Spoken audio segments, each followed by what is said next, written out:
Welcome back to the channel. In this tutorial, we'll model a buckle with a prong in Rhino. The ideal skill level for easy following is intermediate, even though the object is quite simple. However, I recommend watching other videos on the channel to learn the basic tools used in this exercise. Let's get started. We'll begin by drawing the buckle in the top view.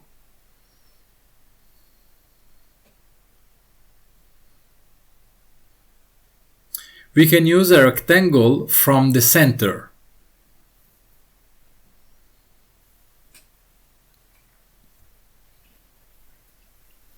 I'll indicate the center at 0, 0, which is x 0, y 0.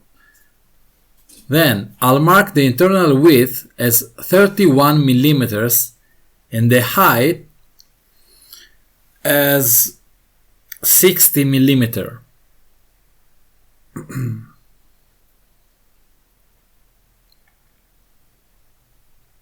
I can rename the layer as 2D curves.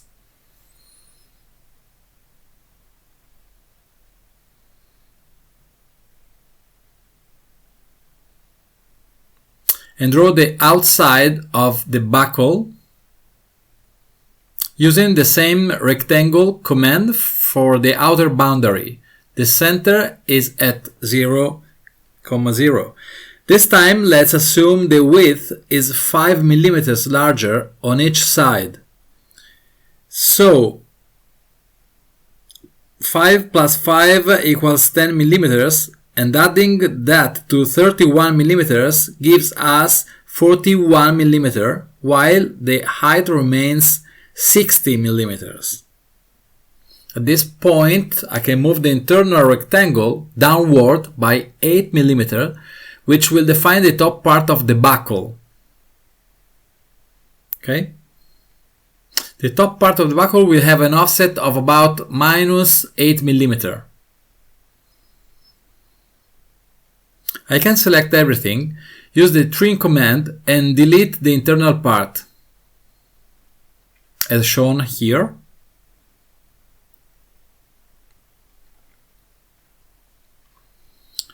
Okay, escape for deselecting everything.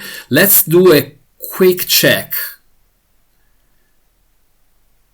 41 millimeter by 60 millimeter. Beg your pardon. Okay, vertical dimension in this case, and this is 60 millimeters. Okay. I enlarge the view to check the dimensions more clearly. Go to Edit Style and put, for instance, 3 for the height. Okay. The internal measurement is 52 millimeter, which accounts for the 8 millimeter offset. Okay. As you can see here. And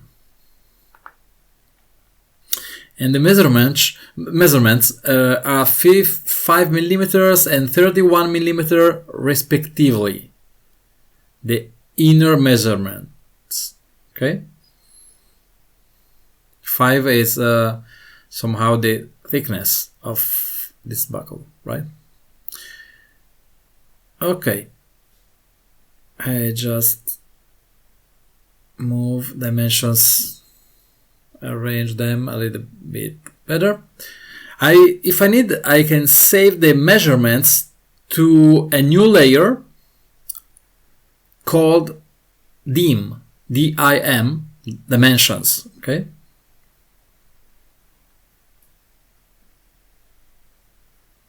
I can move all those dimensions to the new layer, to dim layer. To complete the shape, I can create fillets on the main edges. I'll use a radius of 4 millimeters for outside edges. You see, 4 millimeters.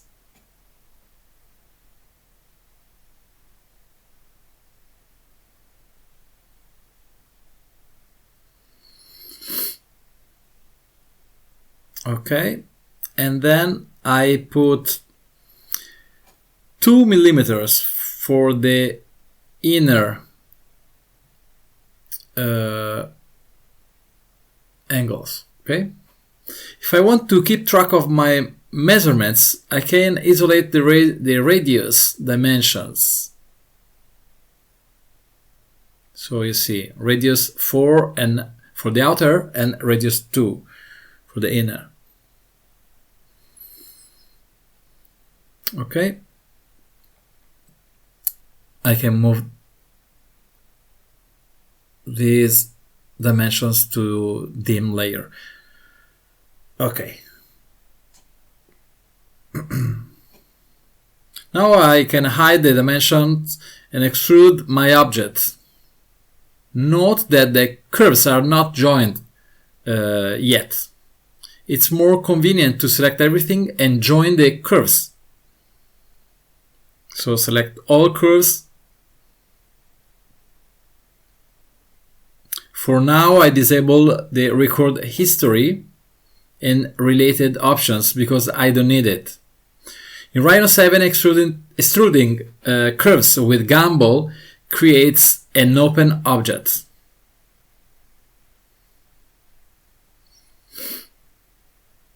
As you can see here, I just drag the small ball, or I put a value, in this case 6 millimeter. I switch to the shaded view, and as you can see, the object is hollow, okay, it's open. Since we are using Rhino 7 in this tutorial, we'll use another command, extrude closed planar curve. Okay, we select our curves, go to the command, which is this one, extrude closed planar curve. Okay, both sides must be no, and I extrude upward by 6 millimeters.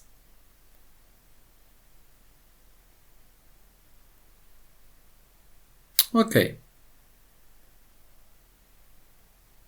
the object is closed. It's solid. Okay, one closest extrusion. Okay, I create a new layer called 3D, and I can move the object to that layer.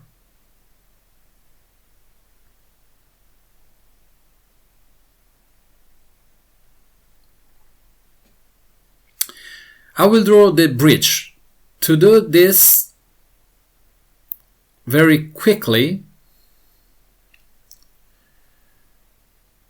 the bridge is, as you will see soon, is a cylinder in this case. I will use a circle tangent to 3 curves. Okay, this command. Click on this edge, and this edge, and I'll get very quickly this circle in the right position and with the right diameter. Then I can draw a cylinder using only the center snap. Okay, so if I enable center snap, yeah, it's this, switch to right view, and as you can see now, I can define the diameter, which in this case is 2 millimeter, and I switch on near and switch off center snap and just click to the other side, okay? This is a so-called bridge. That is somehow a slang, okay? It's just a cylinder. I can redo it if I don't like it. The quickest way is to use the center command again and redo the process as previously. Okay, this time we'll set the diameter to 3 millimeter, and then again with near OSNAP we click on the other side of the buckle, the inner side of the buckle. Okay.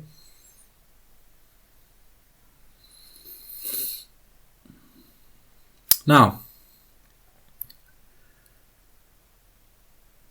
we'll draw the barb, which is called in Italian ardiglione. I'm not really sure that barb is the right translation, but soon you will be aware about what I'm going to do. Okay, I'll draw a circle with the same center as the bridge, but with a slightly larger diameter. Let's say 3.2 millimeter.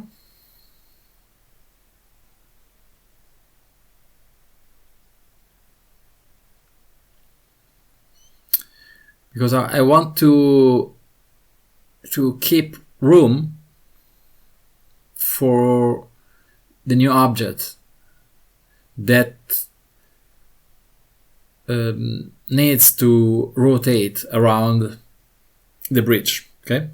Next, freehand without snapping, I draw the approximate shape of the pin, the ardiglione. Okay. So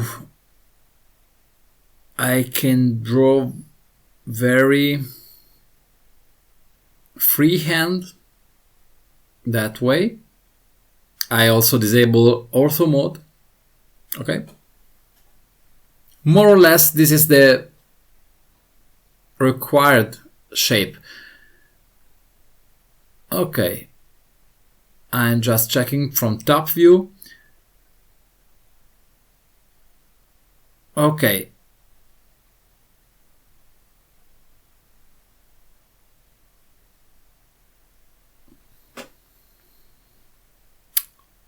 Let's go to the right view.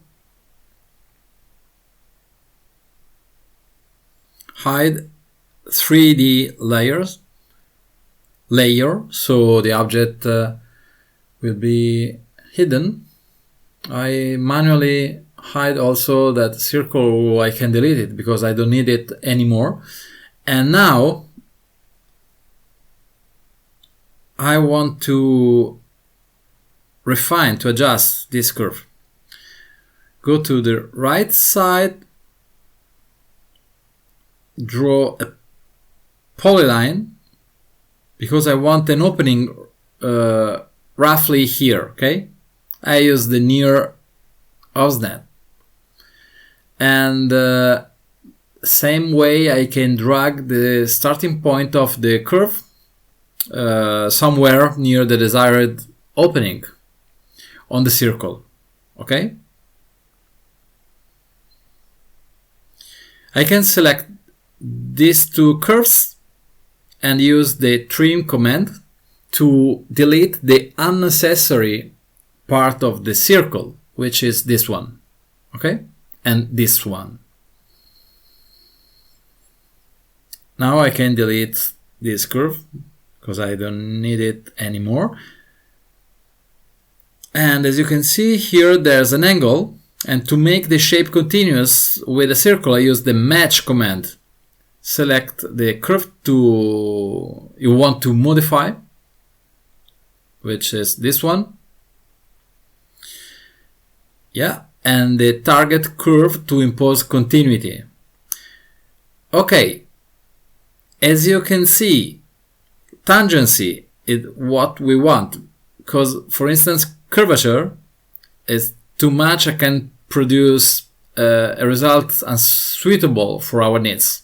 Okay, position doesn't create tangent continuity, so we have to use tangency.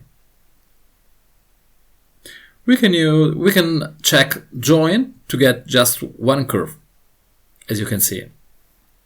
Okay.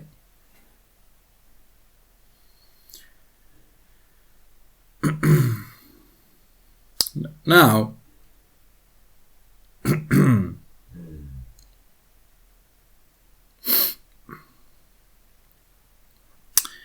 I will decide the thickness of the pin, the barb, and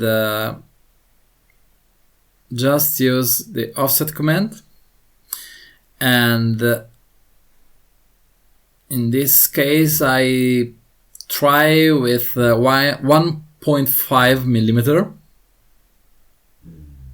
Okay, then flag the end OSNAP and close these curves.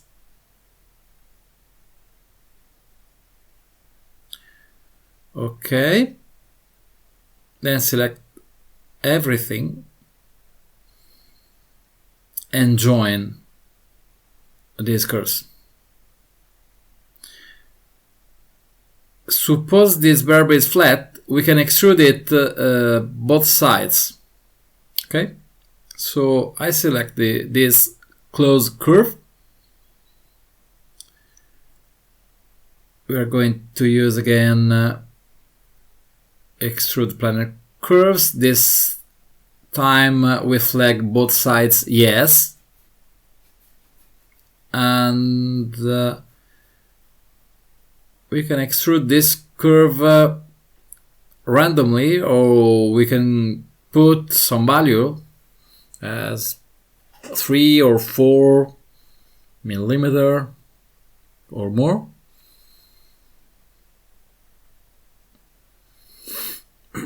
Why? Because I would like to project from top view a custom profile instead of a simple rectangle or fillet. Okay? We want to get a more realistic shape, not a very, very basic one.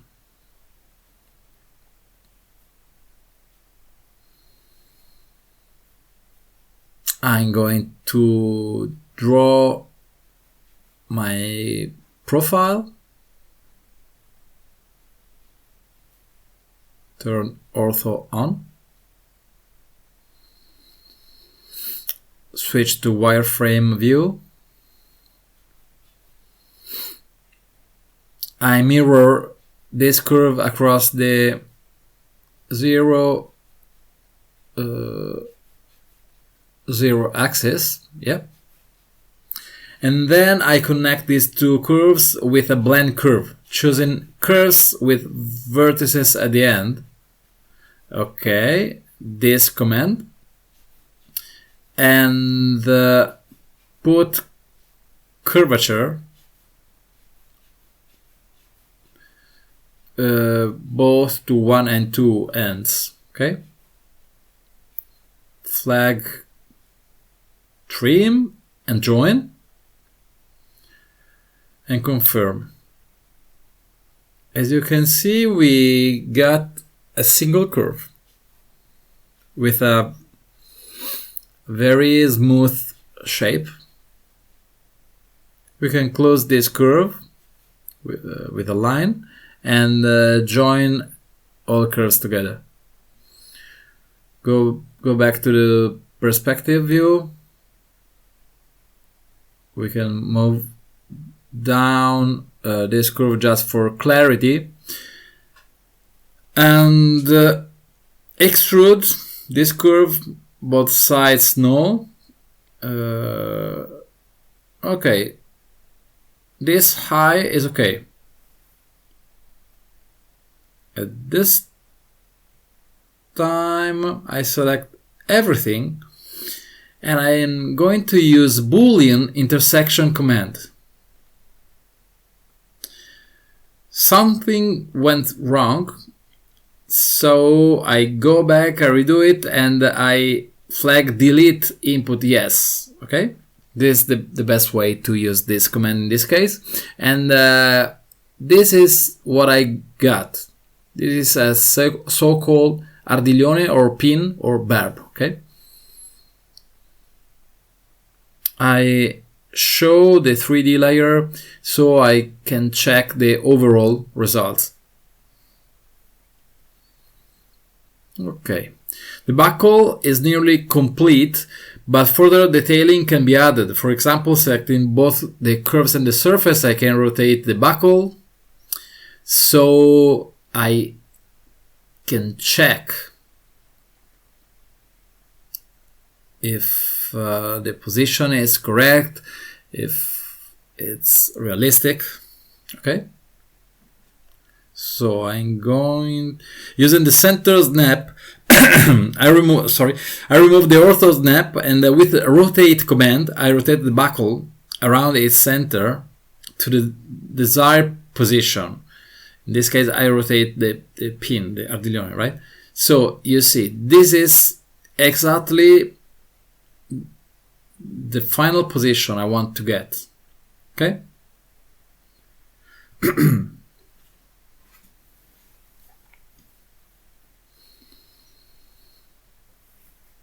Okay.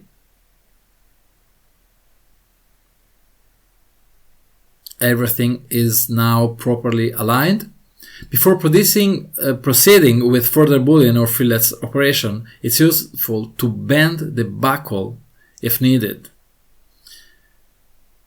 In our example, we want to get it bent, not flat as it is now. Okay, so I change the object layer again. That way all 3D entities are on 3D layer. Okay, this is a good way to organize geometries, to keep it more clearer. Okay, next I draw the lateral shape of the buckle, and for doing that we go to 2D curves layer. I turn on mid or snap, and I'm drawing a straight line in the middle, okay, the middle of this object, the buckle. I draw another line from the midpoint specifying the bend height. We can put a specific number depending on how bent you want the buckle will be.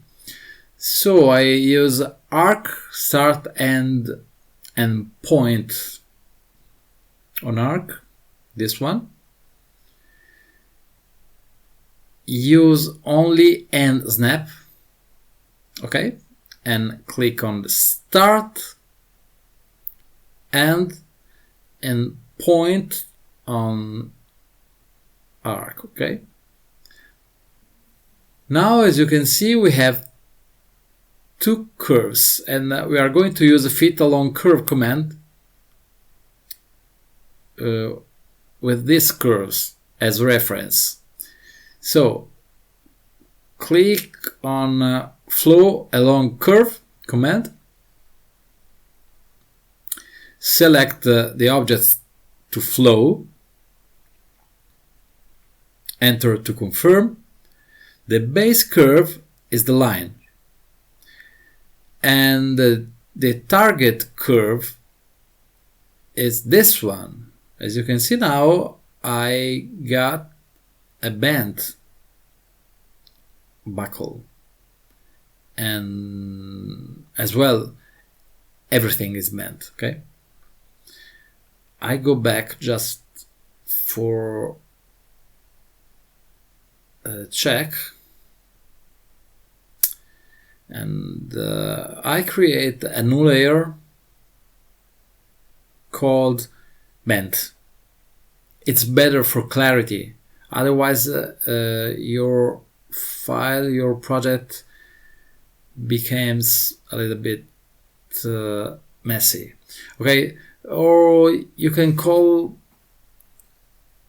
as you like this layer, but maybe I like more something like this buckle, okay, or prong buckle. Okay, just for clarity. So I redo the flow along curve command. Click on the object. Okay.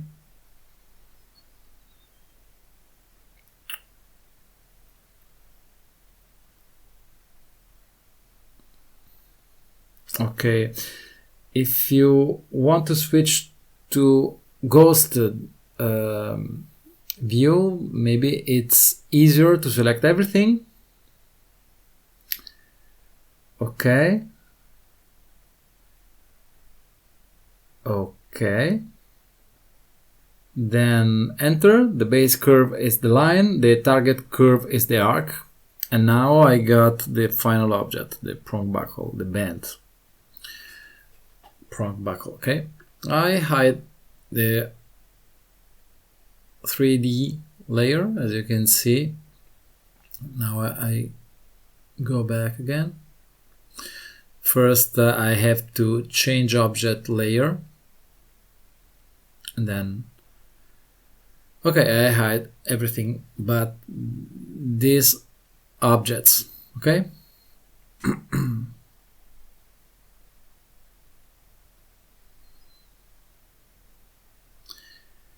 Because all objects have been deformed, the cylinder might also have slight deformations. Don't worry too much unless the deformation is very visible, but in this case it doesn't matter really.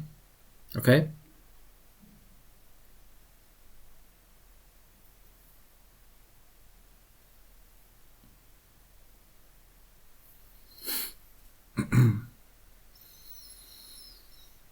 Otherwise, in case you want to be very, very precise, you can redo the process and you can draw a new cylinder as the bridge. Remember to disable the project toggle, and as we did previously, you can extrude a new cylinder. But as I said, in this case, I skipped that step because it's not necessary. Okay. Now we proceed to add details. For example, to soften edges, I create an edge, a fillet edge with a radius of 3 mm on the outside. Okay. Sorry. Radius can be 3, as we said. I just select these edges. Okay. Confirm. And yeah, the result is pretty smooth. For internal edges, we can try with a smaller radius. For instance, 1.5.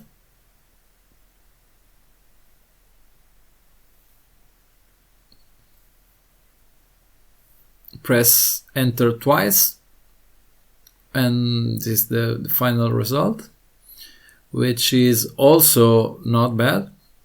Similarly, I fillet the bottom and rounded lower parts with a 1.5 mm radius using the face chain option. Okay, so the command is the same, but this time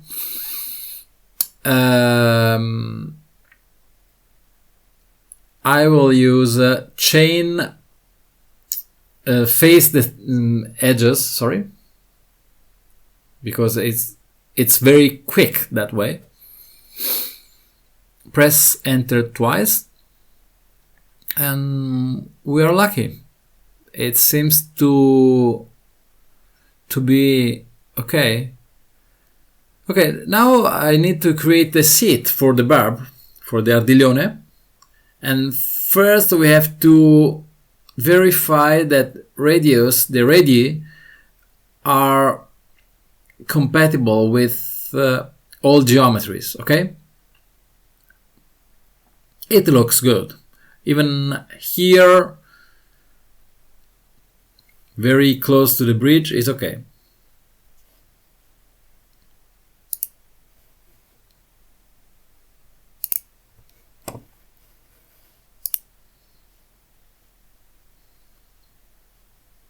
Okay.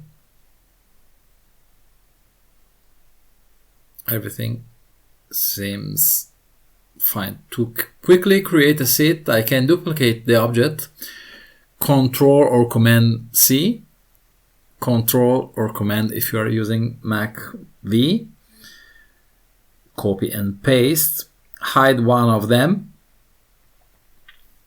and okay, as you can see, I can scale in X by 1.1, which means 10%, to enlarge a little bit this object. Keep in mind we have to respect always some tolerance, otherwise object cannot work. They interfere each other. Okay, so we can also move a little bit up this object. Okay, now it seems to be almost okay, almost in the right position. And we can try to use the Boolean difference. Select this surface, enter, delete input yes, select this other surface, enter. As you can see, we got something like a seat for our object. Show the original object and yeah, it can work. Hide it again.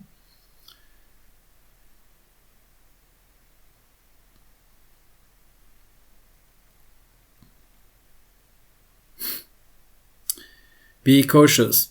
Very thin fillets at this stage may not be visible, so probably we don't need it. But if you want to get the very high level of visualization, you can try to put some fillets there. Okay.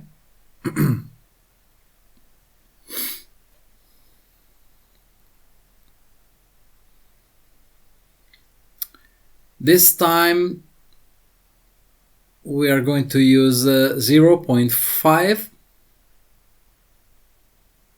and we put 0 to the end and to the start of this object. Okay, why? Because if we don't do that, most likely we'll get this error, this problem, this issue. Okay, so I redo it. 0.5 is okay. Enter. In this case, I have to reduce to 0 the end and the start, and as well I have to add handle in the middle. Okay. Press enter to confirm. as you can see, this is the result we were looking for. Okay, skip the bottom, the inner edges, because really you don't need it. And in the real world, most likely it's impossible to get it with tools. But in any case, if you want to try, you can put something like this, which was 0.2 millimeter. Yeah. Finally, soften the pin by applying a small fillet around 0.5 on the top and the bottom faces. Okay, so 0.5 face edges, top face and bottom face. Try to select it and enter.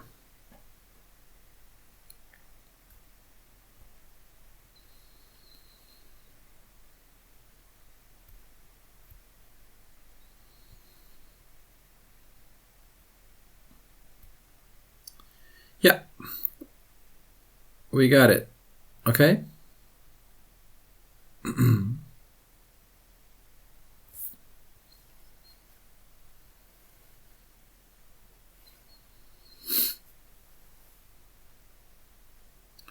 Let's check everything. At this stage, you can join the bridge to the body of the buckle if needed, but I recommend to avoid joining everything unless you need it for 3D printing purpose or something like. Actually, it's better to keep all 3D closed objects separate. Okay. Select everything and go to Analyze Surface Environment Map, because we want to evaluate the quality of our surfaces. Okay, it seems to be good. Everything seems to be smooth and almost nice, well defined. We can create also a quick render to visualize a realistic material, okay? So switch to rendered view, select all objects, create a new material, for instance metal, and assign it to the object. Okay, so you see metal, right click, assign to the object. Note that the performance may be limited if your computer lacks a dedicated GPU, as mine for this example, as you can see. Sometimes my computer stacks, but with a little bit of patience we can adjust our object and define a nice metal. For instance, we can change the color, use the custom color list, and let's choose gold yellow, for instance, and okay, this is a fine tune. These are my rendering environment. Note backdrop is solid color, white in my case. Ground plane is on. You see when ground plane is off what happens. And I use a custom environment for reflections, in this case office. Usually you have these environments on the standard Rhino installation, but you can have also more. I use a custom environment for the skylighting, which is called Gem Studio, but feel free to experiment with different environments to see their effects. Okay, as you can see, my computer stocks. But okay, after a while I got their result. I hope, okay, that's all. I hope this tutorial was helpful. See you in the next video. Cheers!